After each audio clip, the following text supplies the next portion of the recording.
Hello बच्चों, आज हम लोग बहुत ही इम्पोर्टेंट टॉपिक डिस्कस करने जा रहे हैं, ड्यूअल नेचर ऑफ इलेक्ट्रॉन या डी ब्रोगली इक्वेशन। ये एग्जामिनेशन पॉइंट ऑफ व्यू से बहुत इंपॉर्टेंट है और इस पर बहुत सारे क्वेश्चन बनते हैं। मैं कोशिश करूंगा कि सारे डेरिवेशंस आपको करके दे दिया जाए, सारे फार्मूले आपके सामने हों, ताकि कोई भी सवाल आप एग्जामिनेशन में पूछे तो सीधे फार्मूले अप्लाई करके आप सॉल्व कर सकें। ठीक है, अच्छा मैं एक सीधी बात करते हैं आपसे। बात है कि ड्यूअल नेचर, रीजन क्या है? तो कभी हम लोग इलेक्ट्रॉन्स को क्या देते हैं कि वेव नेचर है, जैसे कैथोड रेज किया गया था डिस्चार्ज में प्लांट में E = hc/λ याद होगा, है ना? ठीक है। और कभी पार्टिकल नेचर क्या देते हैं, इलेक्ट्रॉन के अंदर मास है E = mc² आइंस्टीन याद करो। ये सारा हम लोग जो है इलेक्ट्रॉन के विषय में बात कर रहे हैं, कभी पार्टिकल क्या देते हैं, कभी वेव क्या देते हैं।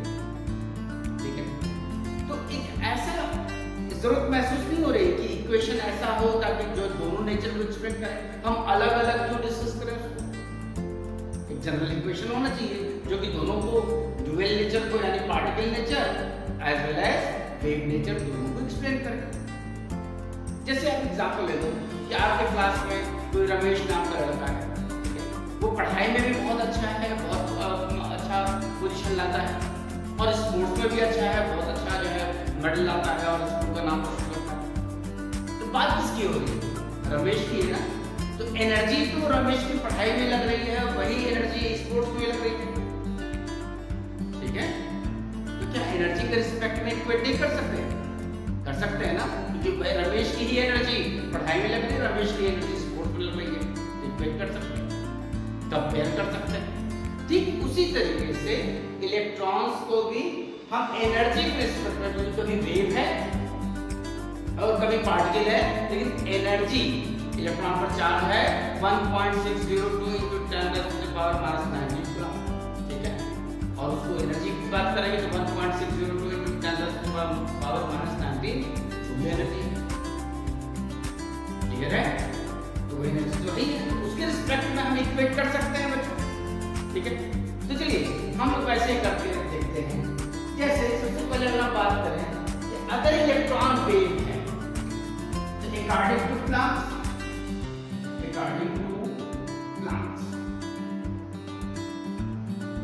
हम क्या लिख सकते हैं? अगर वो वेव है तो E = hc/λ लिख सकते हैं।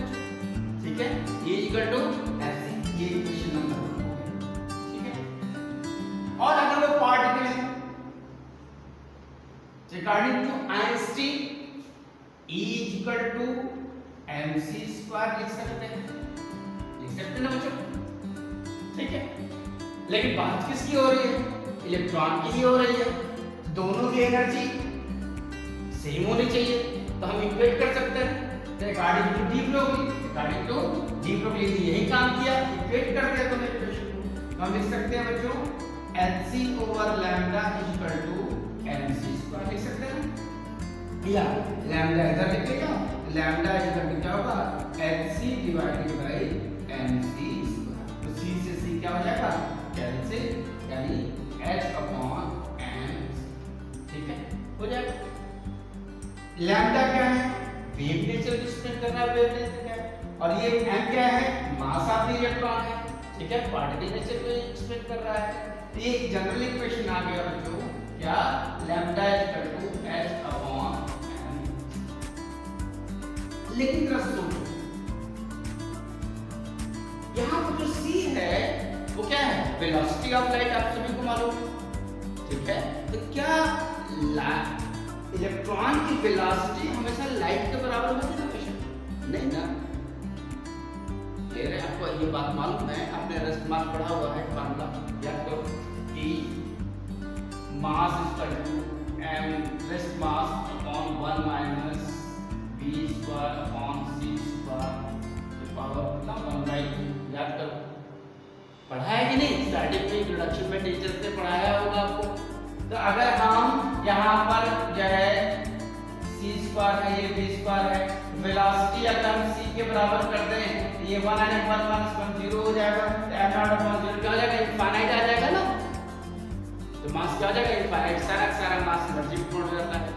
तो किसी भी सब्सटेंस को अगर हम लाइट के वेलोसिटी से फेंक देते हैं तो उसका मास इनफाइनाइट हो जाता है। इनफाइनाइट मतलब क्या, सारे सारे यूनिवर्स में डिस्ट्रीब्यूट हो जाने का पावर एनर्जी, ये को मालूम है। तो इसका मतलब लाइट इलेक्ट्रॉन की वेलोसिटी लाइट के बराबर तो हमेशा नहीं हो सकती बच्चों। तो if velocity of electron much lesser than that of light, if velocity of electron much lesser than that of light, then we can write lambda is equal to h upon mv, लिख सकते हैं बच्चों। in place of c we can write the velocity in meter per second, पक्की बात है। अच्छा सोचो बच्चों, मास इनटू वेलोसिटी क्या होता है? मास इनटू वेलोसिटी क्या होता है? मोमेंटम होता है। डी से नोट करते हैं आपको, mass into velocity is equal to momentum. तो हम यहाँ लिख सकते हैं बच्चों, lambda is equal to h upon, लिख सकते हैं कि बताओ, लिख सकते हैं ना, ठीक है। ये जो है फार्मूला, इस फार्मूले को बोलते हैं lambda is equal to h upon mv या lambda is equal to h upon p, where p is momentum, m is mass of the particle, v is velocity of particle, h is Planck's constant 6.63 into 10 raised to the power minus 34 joule second, आपको मालूम होगा। Clear है?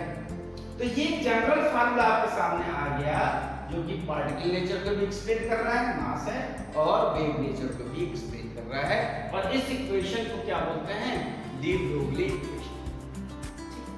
अब इसमें और थोड़ा सा आगे चला जाए और डिस्कस किया जाए। मैंने कहा था ना कि आपको सारे फार्मूले डिराइव करके देते हैं, जिससे कि आप सारे न्यूमेरिकल कर सकें, ठीक है। अब ग्राफ, यानी पहला पॉइंट हमारे सामने आगे चुका है, वो पॉइंट ये है कि according to de Broglie lambda is equal to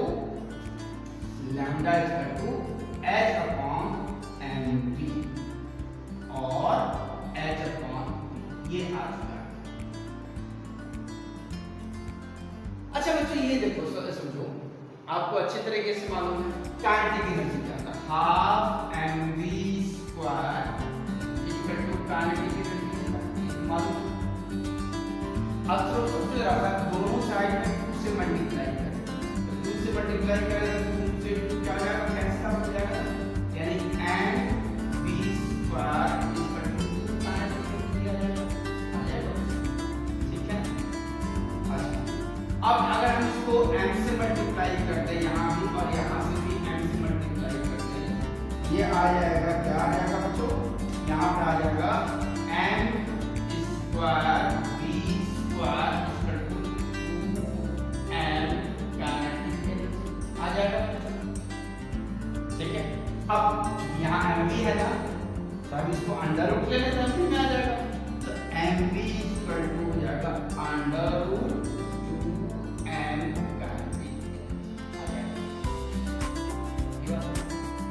अब यहाँ पर mv यानी अगला क्या आ जाएगा, ये लिख सकते ना, lambda is equal to h upon mv की जगह लिख सकते हैं अंडर रूट 2m काइनेटिक।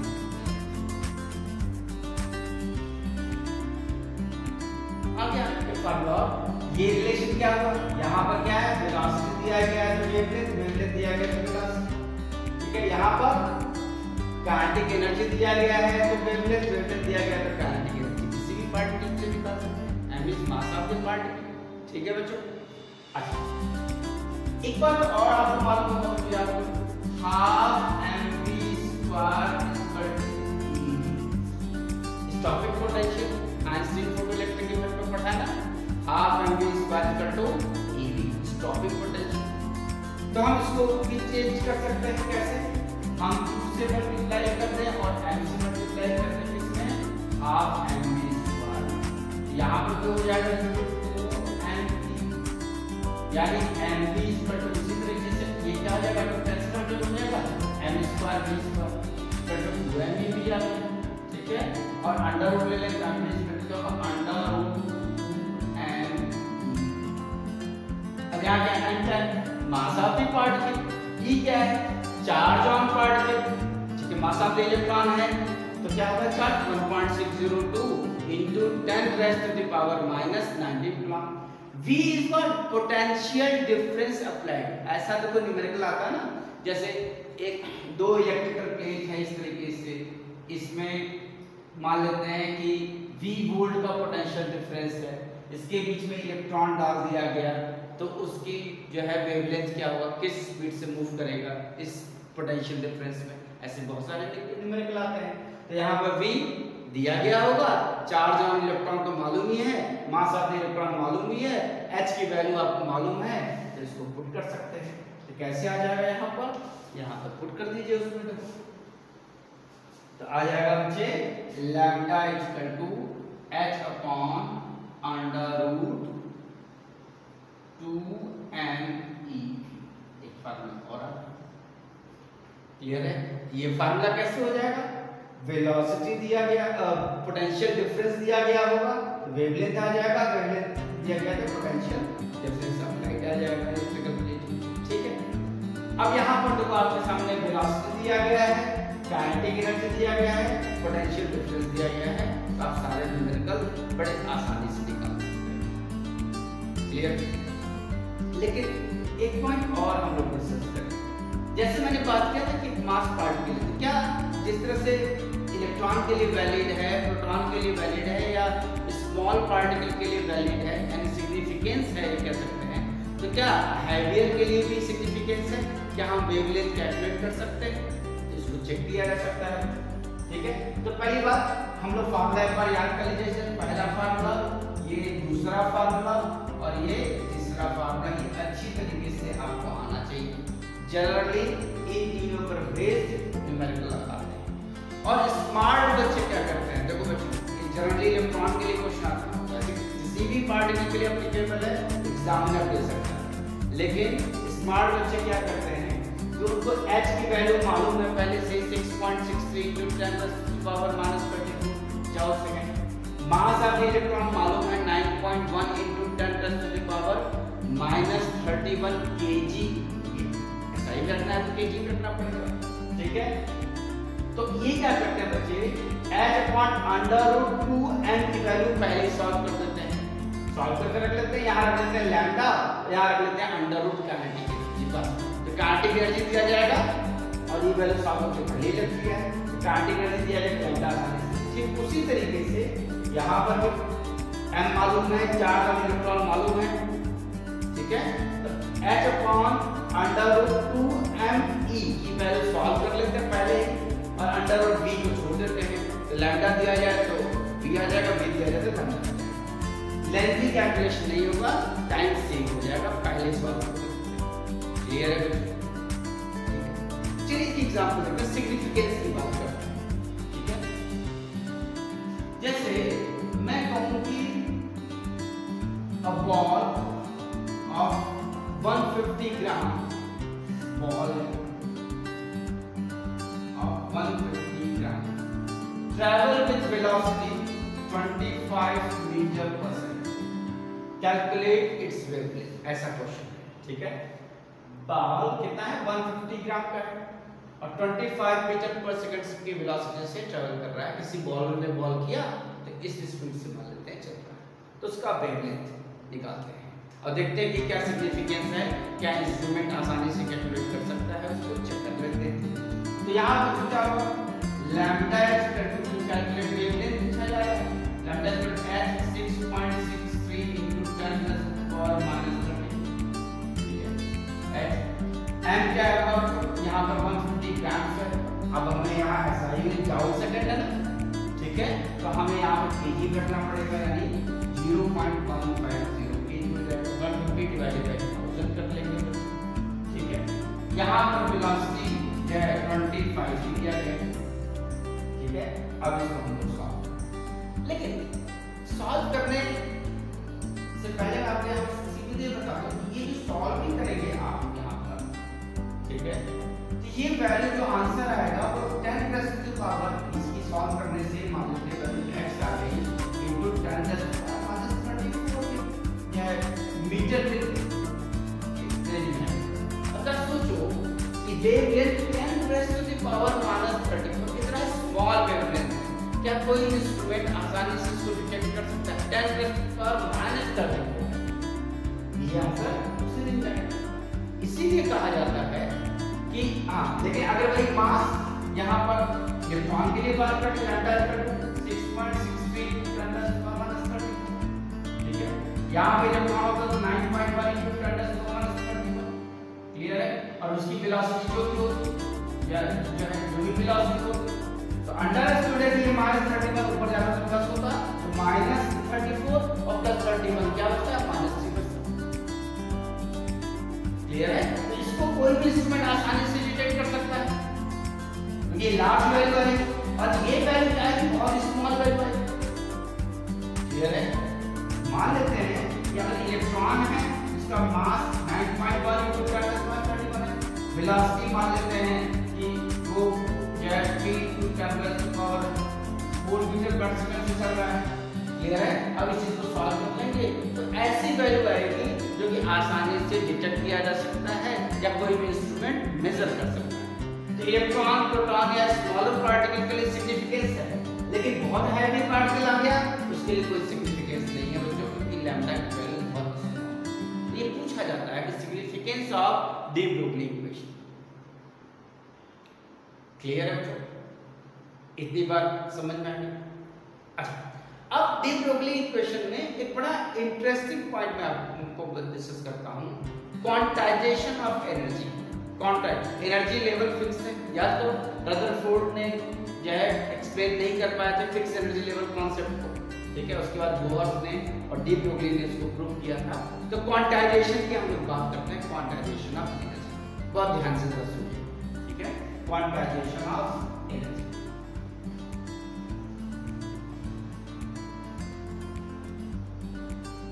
अच्छा मुझे ये बताइए कि अगर कोई इलेक्ट्रॉन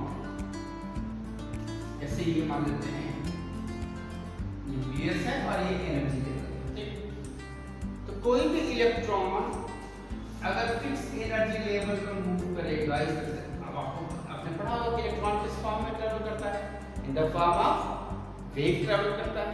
कैथोड रेज या तो है किसी भी पॉइंट चार्ज को हाई वेलोसिटी से दिया जाए तो क्या होता है वेव के फॉर्म में ट्रैवल करता है, ये आपको मालूम है।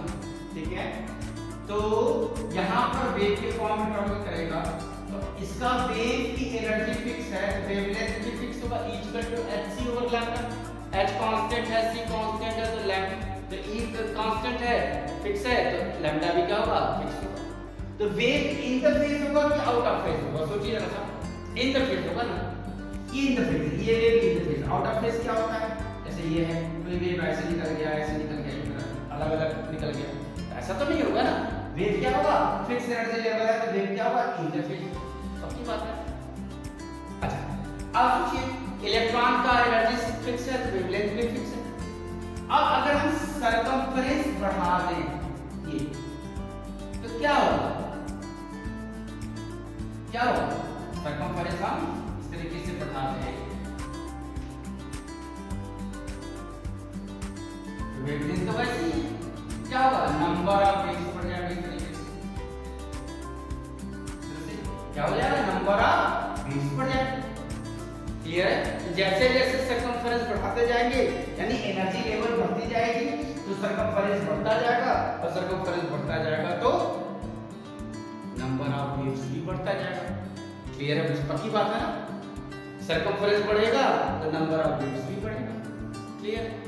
तो अगर इसको मैं लिखूं सरकमफेरेंस को 2πr, सरकमफेरेंस होता है ना 2πr, ठीक है, इक्वल टू लिख दूं n लैम्डा, गलत नहीं होगा।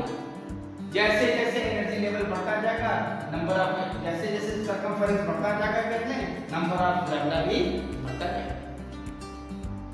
ये हमने कहा कि सरकमफेरेंस कम है, रेडियस कम है, सरकमफेरेंस कम है तो नंबर ऑफ वेव्स भी कम है। जैसे जैसे एनर्जी लेवल बढ़ता जाएगा वैसे वैसे नंबर ऑफ वेव्स भी बढ़ता जाएगा। कैसे टेक्निक है। अच्छा, अब अगर हम यहाँ पे लिख लें 2πr = n और लैम्डा हमने अभी आपने प्रूफ किया लैम्डा इक्वल टू क्या होता है h/m। ये lambda equal to h/mv proof किया। क्लियर। तो अगर हम इसको इधर लेकर के mv को इधर लेकर के आए और 2π को इधर लेकर के आए तो ये हो जाएगा mvr = nh/2π।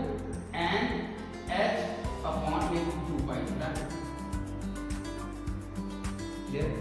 तो अब mvr क्या होता है, ऊपर एक फार्मूला और आ गया आपके सामने। एमवी आप क्या होता है, याद करो, एंगुलर मोमेंटम।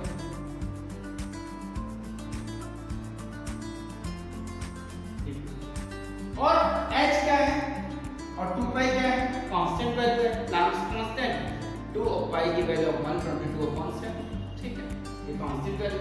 और n क्या है, n क्या है, इंटीजर है 1 2 3 4 5 6, है ना, एनर्जी लेवल 1 2 3 4 5 6, ठीक है। ये क्या है, एंगुलर मोमेंटम, इससे हम वेलोसिटी रेडियस हम निकाल सकते हैं। और n h/2 पाई, ये h/2 पाई कांस्टेंट है और ये क्या है, integer.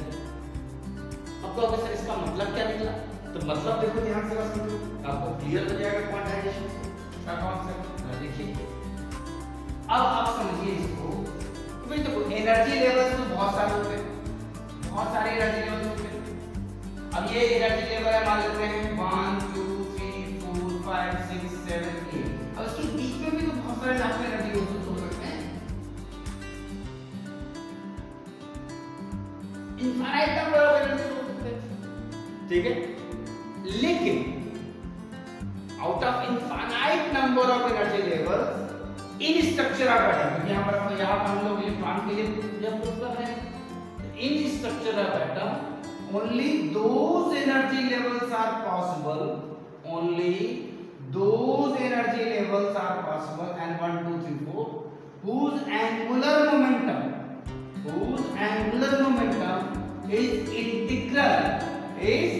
integral multiple of constant value h/2 pi, clear है। और n क्या है, 1 2 3 4 इंटीजर, तो एनर्जी लेवल तो बहुत सारा हो सकता है, 1.01 1.001 1.002 कुछ भी हो सकता है, लेकिन स्ट्रक्चर ऑफ एटम में वही एनर्जी लेवल वैल्यू होगा जिनका एंगुलर मोमेंटम h/2 पाई के क्या इंटीग्रल 1 2 3 4 5 इंटीग्रल मल्टीपल में होगा, क्योंकि एनर्जी लेवल यहाँ पर क्या है 1 2 3 4 5 6 7 8 इनफाइनाइट तक है, ये बीच वाले एनर्जी लेवल एग्जिस्ट नहीं करते हैं, क्लियर है। That is why energy level is quantized. Quantized मतलब क्या, क्वांटा याद करो प्लैंक्स में, 1 quanta 2 quanta fix energy level हो गए वो प्लैंक्स में क्वांटा का, ठीक है, इसीलिए कहा गया एनर्जी लेवल। तो डेफिनेशन क्या है, इन structure of atom only those energy levels are possible whose angular momentum is integral multiple of h/2. Angular momentum what, electrons, integral multiple of h/2, clear है बच्चों, ठीक है। that is why energy level is quantized, समझ में आएगा। तो इससे हम अब इसी कॉन्सेप्ट को हम लोग अप्लाई करेंगे किसमें, बोहर्स के डेरिवेशन में। बोहर्स की एनर्जी कैपेसिटी हो जाएगी तो किसी भी इनफाइनाइट के लिए हो जाएगी, तो अगर हम इसको पुट कर देंगे तो क्वांटाइज्ड हो जाएगा 1 2 3 4, क्योंकि बोहर ने fix energy level concept discuss किया, ठीक है। तो अगले वीडियो में हम लोग इस चीज को डिस्कस करेंगे, क्लियर है। क्या ये बातें आपको समझ में आई, ठीक है। अगर समझ में आए आप लोग शेयर नहीं कर रहे हैं, मैक्सिमम से मैक्सिमम बच्चों को शेयर करें ताकि लोग देखें इसको, ठीक है, ताकि मुझे मोटिवेशन मिले। तो और भी अभी आपको आगे इनऑर्गेनिक के बहुत अच्छे कॉन्सेप्ट मैं दूंगा, ऑर्गेनिक के बहुत अच्छे कॉन्सेप्ट दूंगा और बहुत आपको मजा आने वाला है।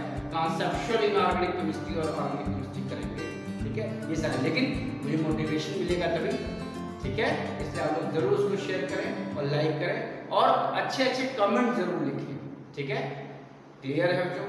Thank you to all.